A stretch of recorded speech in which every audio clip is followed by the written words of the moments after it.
Keep your spine straight. Close your eyes. Take a deep breath in and exhale. Take a deep breath in and exhale. Take a deep breath in. Hold it there. Oh.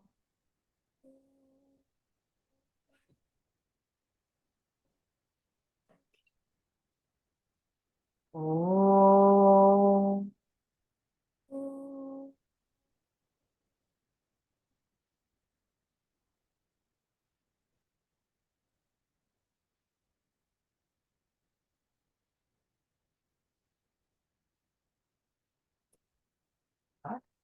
Then ask to the Lord and you, my little one.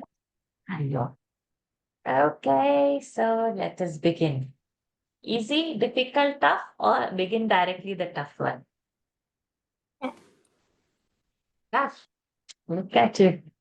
Awesome. So let me give you the toughest word. Samitinjayaha.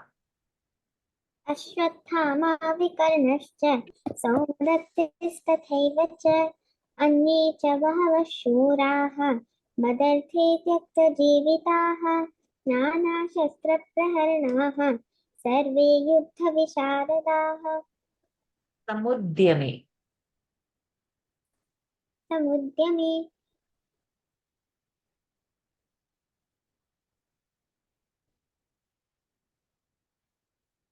Ranasamudyame. रणसमुद्यमे ज्योत्स्यमानानवेक्षेऽहं य एते समागताः Correct. धार्तुर्बुद्धेः युद्धे प्रयुचिकीर्षवः Excellent. Avasthitanam. अवस्थितान् कैर्मया सह योद्धव्यम् Excellent. योत्स्यमापेक्षेऽहं य एतेऽत्र समागताः धार्तराष्ट्रस्य दुर्बुद्धेः युद्धेऽप्यचिकीर्षवः You say again from Avasthitan. कैर्मया सह योद्धव्यम् अस्मिन् रणसमुद्यमे योत्स्यमानानवेक्षेऽहं य एतेऽत्र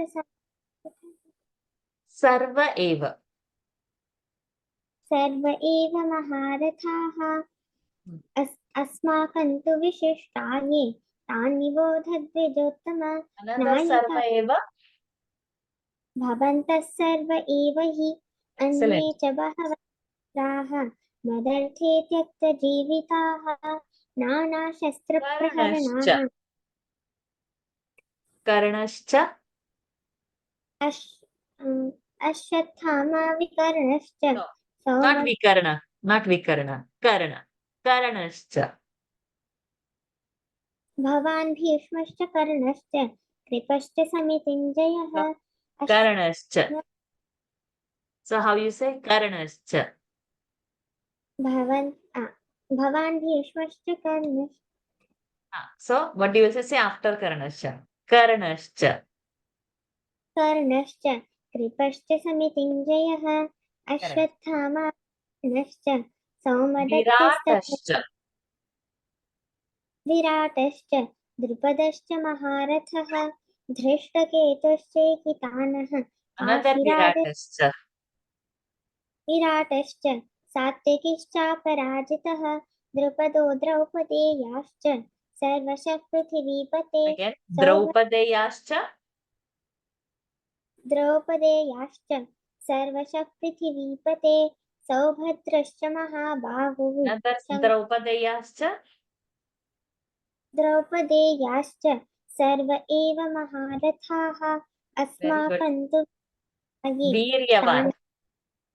वीर्यवान् पुरुजित् कुन्तिभोजश्च शैभ्यश्च नरपुङ्गवः उत्तमो राष्ट्रवीर्यवान् सौभद्रो द्रौपदेयाश्च सर्व एव महारथाः ततः शङ्खाश्च भैर्यश्च पणवान् ततः शङ्खाश्च भैर्यश्च ततः शङ्खाश्च विसर्गश्च should happen. ततः शङ्खाश्च. ततः शङ्खाश्च भैर्यश्च पणवानकगोमुखाः another ततः ततः श्वेतैर्हयैर्युक्ते महति स्यन्दने स्थितौ माधवः पाण्डवश्चैव दिव्यौ शङ्खौ प्रदध्मतुः पाञ्चजन्यं हृषीकेशः Tumulo. तुमुलो व्यनुनादयन् ततः शङ्खाश्च भैर्यश्च Tumulo तुमुलो Vyanunadayan. Then ततः श्वेतैर्हयैर्युक्ते nowhere near. तुमुलो व्यनुनादयन् काश्चिश्च परमेश्वरः Nowhere near. Again. Tumulo. तुमुलो व्यनुनादयन् Which shloka number is it? I'll tell you. So when you said Tatashveta, you went to 13. Then before that, what you said, Tatashankasha, you went to 13. Then you went to Kashascha, you went to 17. Then one more you said. That was also around that 12, something like that. You are not near to it. 20. अथ व्यवस्थितान् दृष्ट्वा Yes. So, Tumulo Vyanunadayan Atha Vyavasthitan. Okay, so we go to the starting of the now. This is 19th starting. Saghosho. सघोषो धार्तराष्ट्राणां हृदयानि व्यदारयत् नभश्च पृथिवीं चैव तुमुलो व्यनुनादयन् Then अथ व्यवस्थितान् दृष्ट्वा got it. Where it is. Now, one more Tumulo is there. These are some tougher things happening now. One more Tumula.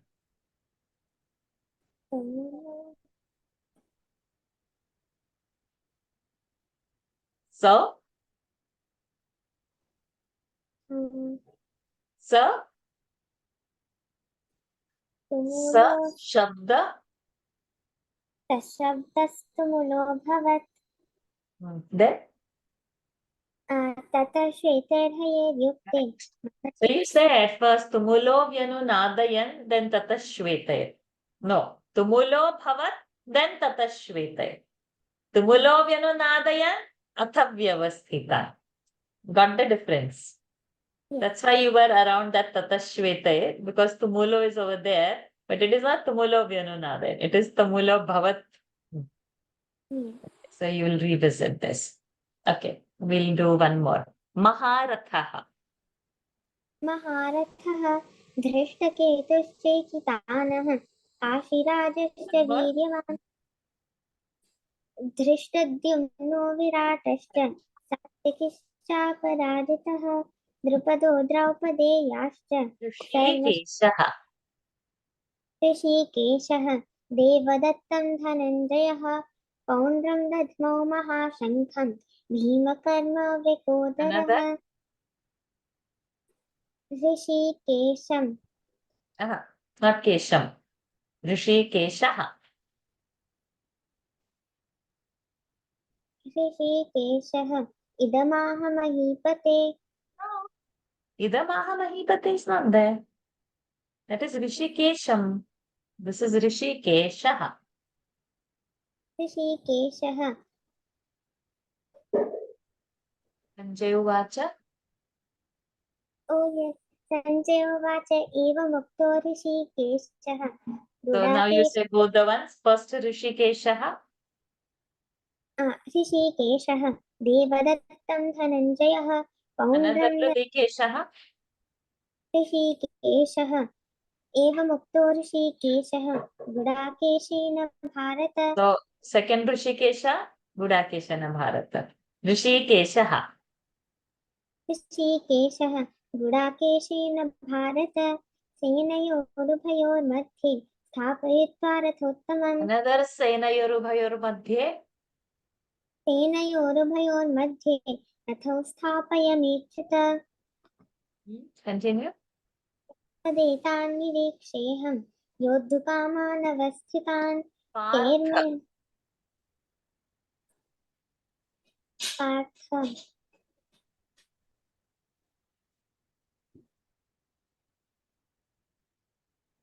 Last line. उवाच पार्थ पश्चेतान् Uvacha समवेतान् Partha. These are all tough words. They will not ask like this one word and all. But starting of all the padas, you know very clearly. So I'm just picking middle of the ones. Okay. So much stuff they don't ask.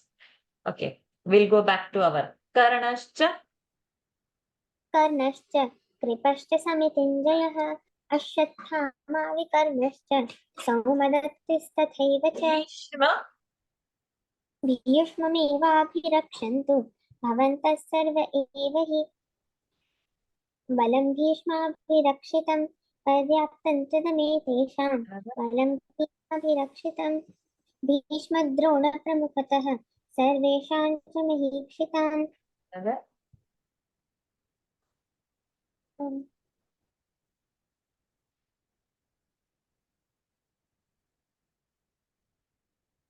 भवान् भीष्मश्च कर्णश्च कृपश्च समितिञ्जयः अश्वत्थामाश्च सौमदत्तिस्तथैव च Bhishma Bhirakshantu. Continue from there. बलं भीष्माभिरक्षितं No. Bhishma Bhirakshantu. भीष्माभिरक्षन्तु भवन्तः Sorry. Bhishma Meva Bhirakshantu. Sorry. भीष्ममेवाभिरक्षन्तु भवन्तः सर्व एव हि तस्य सञ्जनयन् हर्षं कुरुवृद्धः पितामहः सिंहनादौ विनद्योच्चैः शङ्खं दद्मौ प्रतापवान् Then Shankhan Dadmu. शङ्खं दद्मौ प्रतापवान् Shankhan Dadmau Pratapavan. Shankhan Dadmuhu. शङ्खान् दद्मौ पृथक् पृथक् Continue. शङ्खान् दद्मौ पृथक् पृथक् सघोषोधार्तराष्ट्राणां हृदयानि व्यधारयत् Divyau Shankhau. दिव्यौ शङ्खौ प्रदध्मतुः पाञ्चजन्यं हृषीकेशः देवदत्तं धनञ्जयः पौण्ड्रं दध्मौ महासेनं Bhimabhirakshitam. भीमाभिरक्षितं पर्याप्तं च दमे तेषां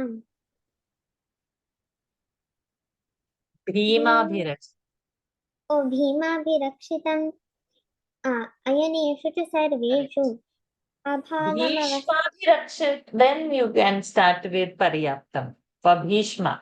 Bhima Ayaneshu. Again. Bhimabhirakshatu. Bhimabhirakshitam. Sorry.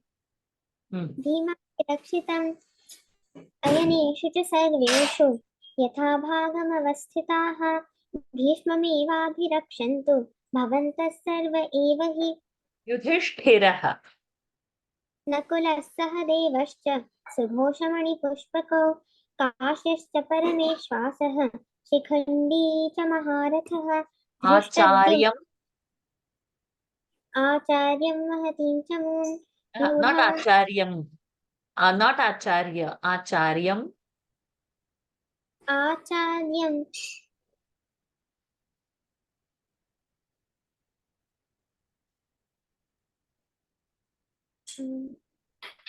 It's not middle, but it is starting line only. Acharyam.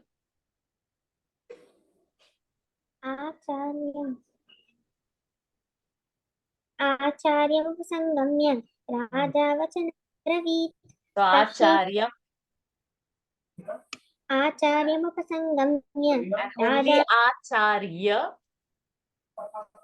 आचार्यमहतीं च मूं व्यूढा पुत्रेण तव शिष्येण धीमता Continue. अत्र शूरा महेश्वासाः भीमार्जुनसमायुधि युयुधान Bravini.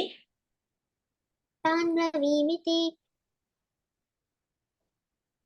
अश्वत्थामा तान् ब्रवीमि ते भवान् भीष्मश्च कर्णश्च कृपश्च समितिञ्जयः अश्वत्थामा विकर्णश्च सौमदत्तिस्तथैव Pakau. पुष्पकौ काशीश्च परमेश्वासः महारथः धृष्टद्युम्नो विराटश्च सात्विकिश्चापराजितः Yanunadayan. विनुनादयन् तुमुलो विनुनादयन्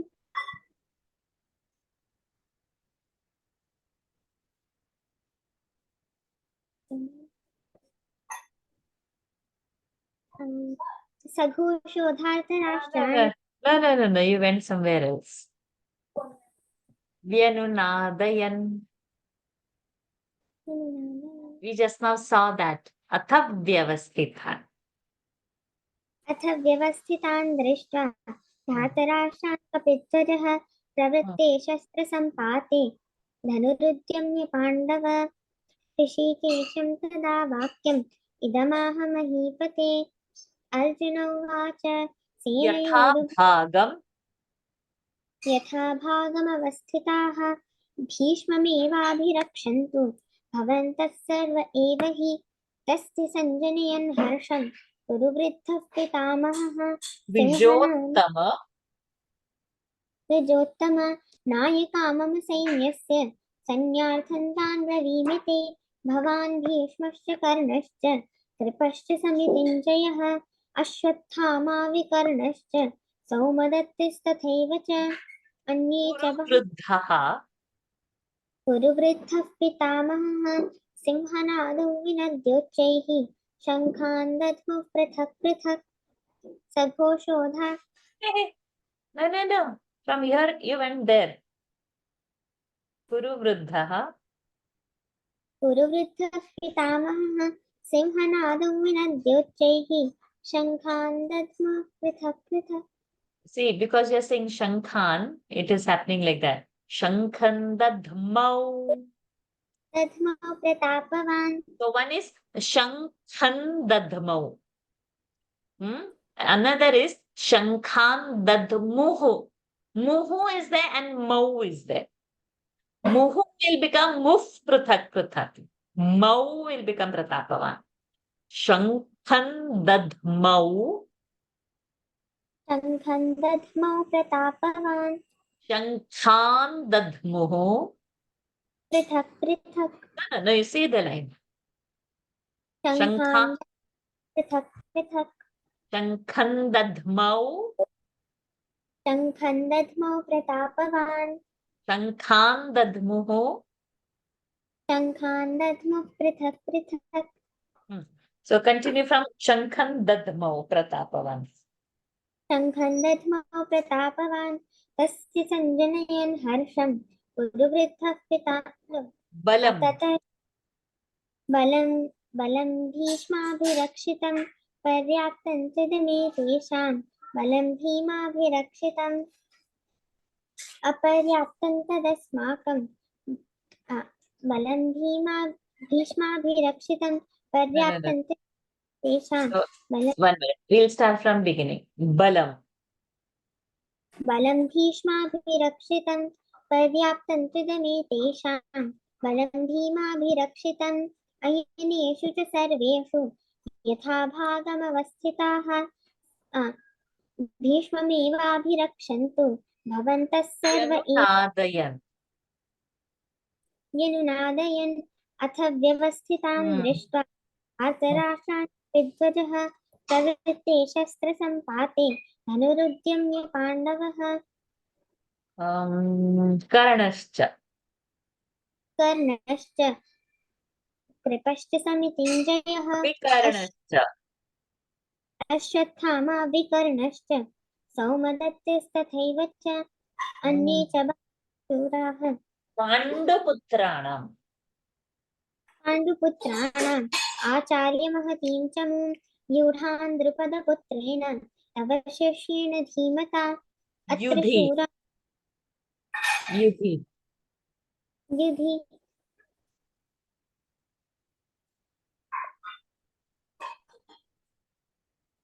Bhimarjuna. भीमान् Bhimarjuna. Say the line, you will automatically get it. Say loudly. भीमार्जुनसमायुधि युयुधानो विराटश्च Correct. तश्च महारथः Yudhano Viratasha. Drupadascha Maharatha. Did you say that? Yes. Okay. Then Sarveshancha.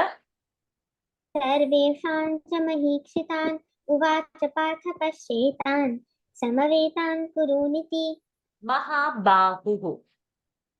महाबाहुः शङ्खान् दध्मुः पृथक् पृथक् सघोषोधार्तराष्ट्राणां हृदयानि व्यदारयत् नभश्च पृथिवीं चैव तुमुलो व्यनुनादयन् अथ Panavanaka.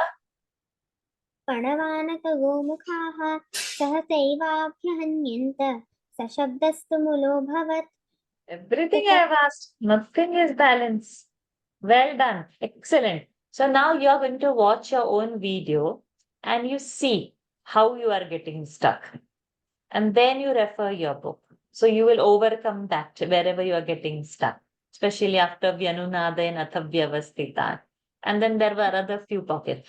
So starting all the padas, you are excellent. There is no only middle words. Then sometimes there is a little confusion, but that will come because now you are going at a super fast speed also.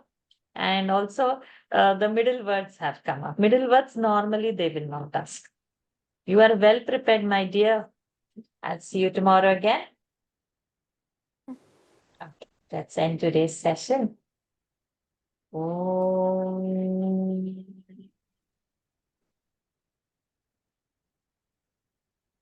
Om.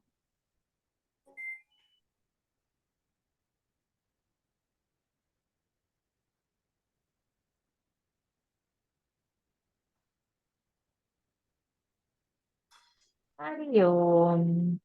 All the best. Loads of luck to you. Prepare well for the final session tomorrow. Hari Om, sweet. Everyone. Hari Om.